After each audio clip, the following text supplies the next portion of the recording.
Hello there, welcome back. I hope you're well and good. I'm doing a book review today of Astrophysics for people in a hurry. This book was published back in 2017, not too long ago, and it was written by Neil De Grasse Tyson. I became aware of Neil De Grasse Tyson back in 2015, I think, or around that time. I can't remember exactly how I found out about him. I think it's just due to the fact that I read science books and watch science videos and that. Or it might have been his podcast, maybe. He's got quite a good podcast. But I'm a big fan of Neil De Grasse Tyson. I think he's extremely passionate about his subject. You've definitely got to give him that. He's a very passionate man. He knows his physics, and he's got this way of like making a complex topics seem really fun, and that's a good thing. And the book is no different. Sorry, let's just let this. Got a bit of noise there. Where was I? The book takes a complex topic and it makes it very simple and easy to understand. It's fairly short, it's around 200 pages long. I've actually read it twice now, come to think of it. I read this book back in 2020 and I was quite impressed by it, not blown away, but then I was looking for something else to read just lately, like a science book, and I gave it another read and I thought, yeah, it is a good book. So it's fairly short, 200 pages. You can read it twice, that's what I'm trying to say. And there are one or two chapters that you might struggle with. There's a chapter on dark matter and a chapter on dark energy. Those two chapters were a little bit of a drag, but on the whole it's an enjoyable book to read.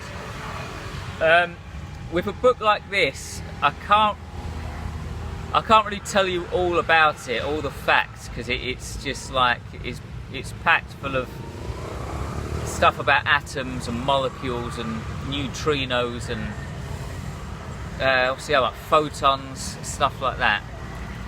It's got plenty of stuff like that I can't really mention in detail, but I just want to mention three main things that I learned from reading this book. Okay. The first one is basically a testament to the size of the sun. Sometimes we forget how big the sun is, right? Apparently, if you take everything in the solar system that's not the sun, I'm talking about planets, I'm talking about moons, I'm talking about comets, meteors, and all of the added debris in between. If you got all of that, put it all into one clump, it would still add up to less than 1% of the sun's mass. That is how fucking huge the sun is, right? Just think about that. The sun is massive, massive, massive. I learnt that from reading this book. Number two, the sun and the moon look the same size in the sky, don't they? And I don't know about you, but I just kind of take that for granted most days. But they're completely different sizes, right? But they appear to be the same size due to like a huge coincidence. The moon is 1/400th the diameter of the sun. 1/400th of the diameter. And it's also 1/400th as far from us than the sun.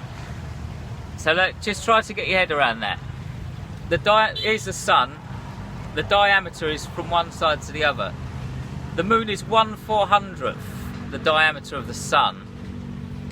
And to put it another way, the sun is 400 times further away than us than the moon is. And due to that coincidence, the sun and the moon appear to be exactly the same size in the sky. Just a complete coincidence.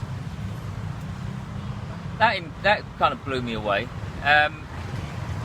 Fact number 3 is all about figures here, and I'm cheating a little bit because it's more than one fact, but it's about astronomical figures and numbers here, right?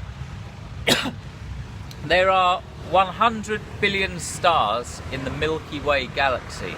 That's our galaxy. There are 100 billion galaxies in the universe. That's a lot of stars and galaxies and planets. And there are also 40 billion Earth-like planets that we know of. And this was back in 2017. We probably know more now. We've probably discovered more, okay?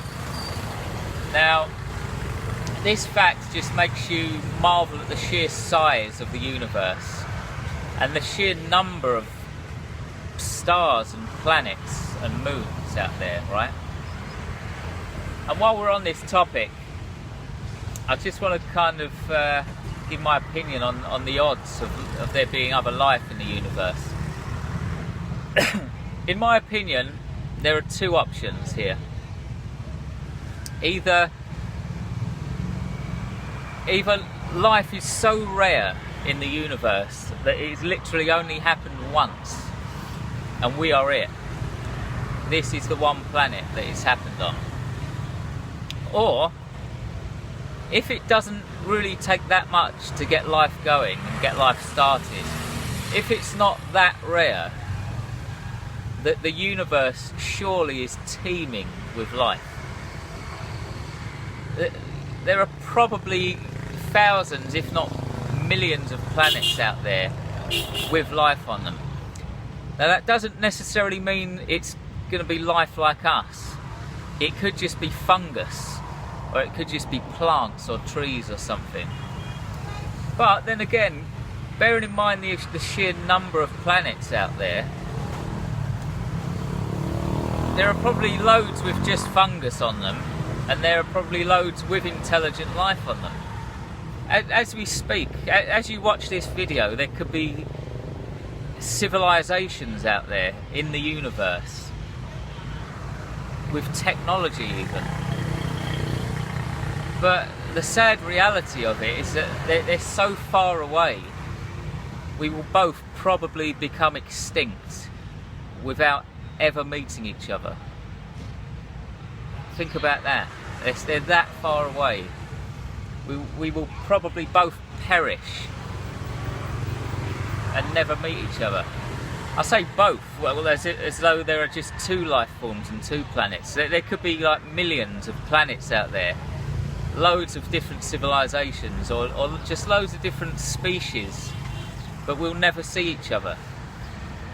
The universe is just so big. That's my view on it. I don't, I mean, how could I know the truth for sure? I think one of those 2 options is the truth though. Either it's just us in the universe and we are all alone, or we're not all alone. The universe is full of life, but we might as well be alone because we'll never get to see them. That's what I reckon. What do you think? Let me know in the comments section. Thanks very much for watching. Remember, I've got a wide range of free ebooks that you can help yourself to. I've left a link for them down below. Please do check them out. I've put a tremendous amount of work into them. I'll be back again in another couple of weeks or so with another book review. In the meantime, try to have a great day on this astrophysical, cosmic, fragile rock we call Earth. Goodbye.